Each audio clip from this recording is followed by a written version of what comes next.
You need to know about these four important steps before you start building your Power Apps application. We are going to discuss about this in this video. Hi, I am Mohammed Adnan and welcome to my channel TAIK18. Here we discuss a lot about Power BI, Power Apps, Power Automate and other stuffs as well. If you haven't subscribed yet, just click on the subscribe button and also press the bell icon to get the latest notifications. Now let's get started. Before getting into the top four important steps, I want to tell you one thing. What is the difference between Power Apps development approaches and the traditional app development approaches? The first thing is who can develop. For the Power Apps development, both the pro developers and citizen developers, those who are business colleagues, can also develop a Power App. But whereas a traditional app development, only a pro developers, those who have knowledge in those programming languages, can able to develop those applications.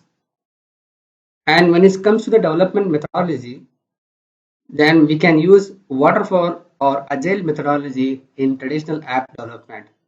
Whereas in Power Apps, we can use this method. What you see is what you get. Because of that, when you go with the traditional app development, the waterfall development has to go phase by phase, design, develop, test, and all these things will take a lot of time to release your product. Same when compared to waterfall, agile is much better. So we can speed up the process, but still, when compared to this power app development, it is a lag behind. So whatever the new changes comes here, it's agile to development in Power Apps. The low code plus what you see is what you get allows for minimum viable product dev right away. Right? There is no kind of design development phase. It's there, but it cuts off the timings here. So now let's go to the first step. The first thing is the business requirement. Even though we have thousands of software available in the market, but still the need of app is increasing day by day. It is because to fill the gap between the software and the process or to add some enhancement to get benefit from it. For an example, quality control staff have to capture, upload and document the defects manually into the system. Instead of this, we can create an app to capture and update the information then and there inside to the app itself. So we need to understand the business requirement first.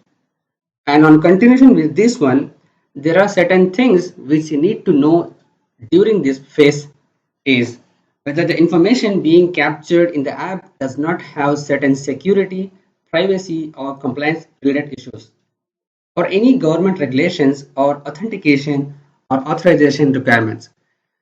You may not need to be have in depth of it, but you just need to be aware of these are the things which we need to consider before building an app. The next thing is the data model. So Power Apps can connect 100 plus data sources. You need to check whether you can use it directly or you need some specific modified data. And also there are certain data sources or premium like connecting to SQL, Microsoft Dataverse, etc.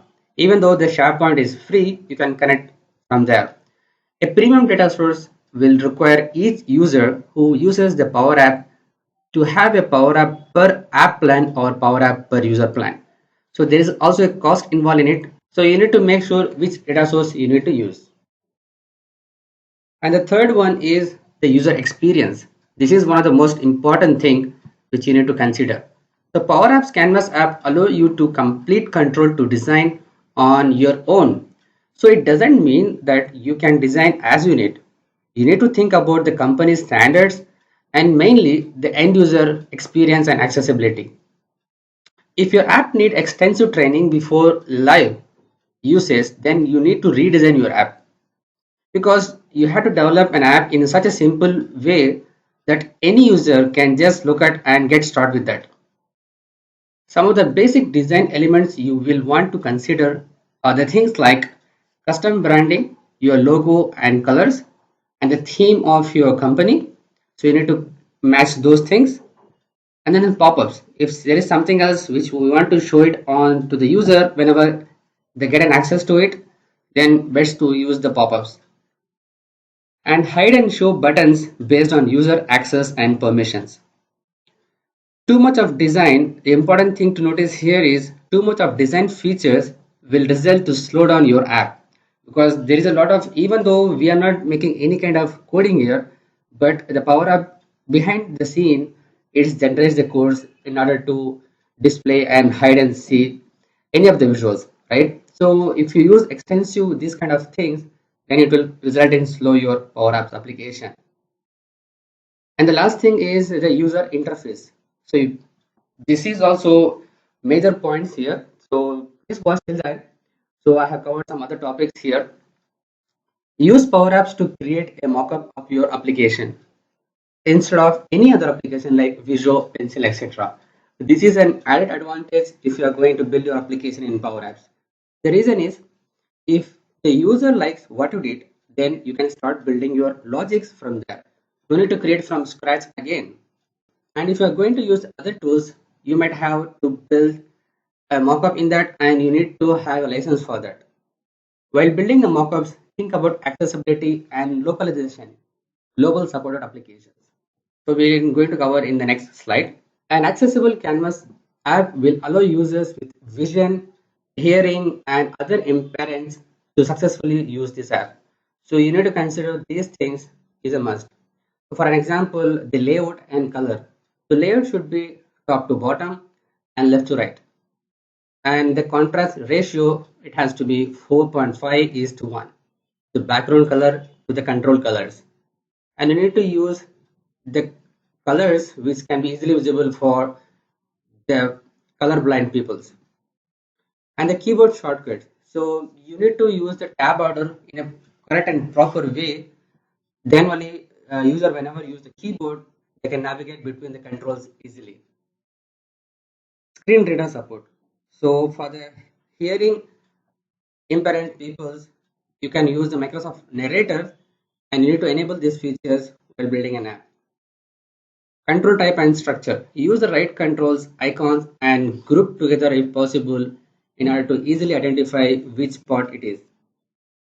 And when it comes to multimedia, if you're going to add any kind of multimedia into an app, then the video, audio, and closed captions must be inside to that. And also, it's good to show the timers of how much time remains or how much time it has passed. If you are building an app which requires a signature field, then you can use the pen input control, but it has to be below or right to the name text box of the person. So it will be easy for them to enter the name and sign it over there itself. If you found this video as helpful in order to start your Power Apps application, just hit the like button. If you're new to this channel or if you haven't subscribed yet, just click on the subscribe button and also press the bell icon to get the latest notifications. But make sure you turn on the notification on your devices. Share it with your friends and colleagues. If you have any queries and feedback, just post it on the comment section below. Thanks for watching. Keep learning. See you in the next video.